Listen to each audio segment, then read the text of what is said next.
കോയക്കളിൽ ആരിഫ് ഹുസൈനെ കോയമാർ പഞ്ഞിക്കിട്ടു എന്ന് പറയുന്നത് സാറിൻ്റെ നിരീക്ഷണം. അപ്പോൾ ഞാനത് ഫേസ്ബുക്കിൽ കണ്ടു.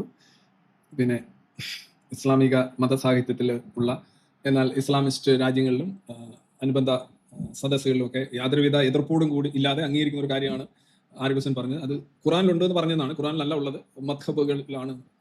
Dozen make any difference. ഇപ്പോൾ ആ സോഴ്സ് പറഞ്ഞത് തെറ്റിപ്പോയി എന്ന് പറഞ്ഞുകൊണ്ട്, അത് മാത്രമല്ല അത് ഈ ആ സ്ക്വയറിൽ നടക്കുന്ന ചർച്ചകളൊക്കെ നിങ്ങൾ ശ്രദ്ധിച്ചു കഴിഞ്ഞാൽ വളരെ ത്രെട്ടനിങ് ആയിട്ട് അഗ്രസീവ് ആയിട്ടാണ് ഈ ഇസ്ലാമിസ്റ്റുകൾ അവിടെ വരുന്നത്, ശബ്ദയുയർത്ത്. അവിടെ വെച്ച് പല ക്രിസ്ത്യൻ അതേപോലെയുള്ളവർക്കൊക്കെ അവരെ ആക്രമിച്ചിട്ടുണ്ട്, അതിൻ്റെ വീഡിയോസൊക്കെ കിടക്കുന്നു. പിന്നെ ഒരാൾ സംസാരിക്കുന്നു, ചുറ്റും കൂടി നിന്ന് ആളുകൾ വലിയ ശബ്ദം ഉണ്ടാക്കിയിട്ട് ഒച്ച ഉണ്ടാക്കിയിട്ട് സംസാരിക്കുന്നു. What is this? അതിനകത്ത് എന്താണ് ഡിബേറ്റ്? എന്നിട്ട് അവൻ ചോദിക്കുന്നത് നിങ്ങൾ BJP കാരനാണോ, നിങ്ങൾ ബേബി കില്ലറിനെ അനുകൂലിക്കുന്നതാണോ, ഇങ്ങനെയൊക്കെയുള്ള കുറേ ചോദ്യങ്ങൾ ചോദിക്കുന്നത്. ഇതിനെയാണോ ഡിബേറ്റ്, സംവാദം എന്ന് പറയുന്നത്? ഒന്നുമല്ല. ഇത് വെറും ഈ മതവെറിയിൽ അടിസ്ഥാനപ്പെട്ടിട്ടുള്ള അഗ്രഷനാണ്. ഈ അഗ്രഷൻ കൊണ്ട് ആളുകളെ, വിമർശകരെ എല്ലാം നിശബ്ദരാക്കാനായിട്ടുള്ള ശ്രമമാണ്. ഇത് പല രീതിയിൽ പലയിടങ്ങളിൽ നടക്കുന്നതേ ഉള്ളൂ. എന്തായാലും സംഗതിയൊക്കെ ഉള്ളതാണ്. ആരിഫ് ഹുസൈൻ പറഞ്ഞതിലൊന്നും ഒരു തെറ്റുമില്ല. Source okay, ഖുറാനിലില്ല. ഖുറാനാണോ ഈ മതം റൺ ചെയ്യുന്ന തന്നെ ബേസിക്കലി ഹദീസ് വെച്ചാണ്. പിന്നെ ഖുറാനും ഒട്ടും ഭേദമല്ല, അതിനകത്തും ഉണ്ട് എന്ന് തന്നെ ഇന്ന് പല ആളുകളും ഇൻഡയറക്റ്റ് ആയിട്ട് ഇതേ കാര്യം പറയുന്നുണ്ട് എന്ന് വ്യക്തമാക്കിയിട്ടുണ്ട്. അതുകൊണ്ട് അതിനകത്തൊന്നുമില്ല. പിന്നെ ഇസ്ലാമിസ്റ്റുകൾ ഇരവാദം, ഭീകരവാദം,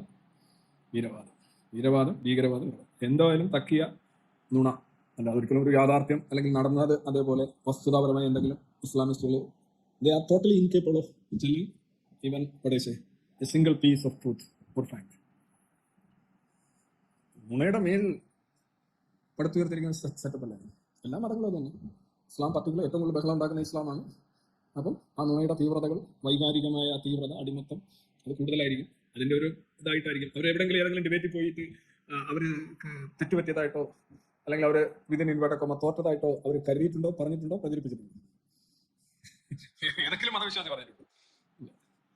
ഞാനാണ് എൻ്റെ 10-30 ഡിബേറ്റുകളിൽ അല്ലാതെ പബ്ലിക്കായിട്ട് ഡിബേറ്റുകളിൽ പോയിട്ടുണ്ട്. ഞാൻ ഇന്നേ വരെ ഒരു ഡിബേറ്റിൽ ഞാൻ പച്ച തൊട്ടിട്ടില്ല. According to this religious estimates അവർക്ക് അങ്ങനെയൊന്നുമില്ല. അവർ ബേസിക്കലി അതൊരു ഇമോഷണൽ ആണ് മൊത്തത്തിൽ. നമ്മൾ വളരെ പരമദയനീയം എന്ന് കാണുന്ന ഡിബേറ്റേഴ്സ്, പരമദയനീയം എന്ന് നമ്മുടെ ഉള്ളിൽ തോന്നും. ഞാനുമായിട്ട് ഡിബേറ്റ് ചെയ്ത ഒരാളെ കുറിച്ച് അങ്ങനെ പറഞ്ഞിട്ടില്ല. പക്ഷെ നമുക്കൊരു പലരെ കുറിച്ചൊരു എസ്റ്റിമേറ്റ് ഉണ്ടാവുമായിരിക്കും.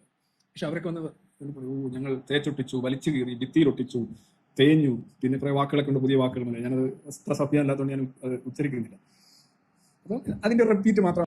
ആരിഫ് ഹുസൈൻ ചെയ്തത് വളരെ നന്നായി, 100-ൽ 100 മാർക്ക്. കണ്ടിന്യൂ.